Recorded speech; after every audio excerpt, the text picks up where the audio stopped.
माझं नाव पवार भारत बबन. मी एक गरीब शेतकरी कुटुंबातील मुलगा आहे. मी 2018 पासून पोलीस भरतीची इतर वेगवेगळ्या परीक्षेची तयारी करत होतो.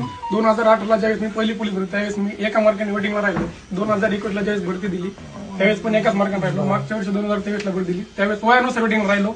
आणि या वर्षी नाही का फक्त पाटलांच्या कृपेमुळे कुणबी प्रमाणपत्र भेटलं मला. आणि माझ्या वडिलांचं 18 विश्व दारिद्र्य मला फक्त पाटलांमुळे 18 विश्व दारिद्र्य पाटलांमुळे मला मुक्ती मिळून गेली.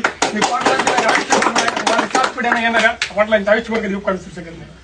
आधीच्या संध्या किती मार्काने आधीची संधी 2 वेळेस 1-1 मार्काने भेटली आणि मागच्या वर्षी वयानुसार गेली. फक्त आरक्षण नसल्यामुळे. आरक्षण नसल्यामुळे तुला वयोमर्यादा वयामर्यादा पण वाढून भेटली. आणि म्हणजे ओबीसी म्हणजे इतर वर्गापेक्षा ओबीसी मध्ये डेकमी लागत होतं. आमच्यामध्ये ते गुणवत्ता होती पण आम्हाला फक्त आरक्षणामुळे आम्हाला राहावं लागत होतं. तू तर संपलंच होता फार संपलंच होतं. फक्त पाटलामुळे श्रेय आहे ना जे माझं आज का. माझे वडील तर ज्यावेळेस नाव ऐकलं ना इतके रडले पाटलांचं नाव घेऊन म्हणजे लईच रडले.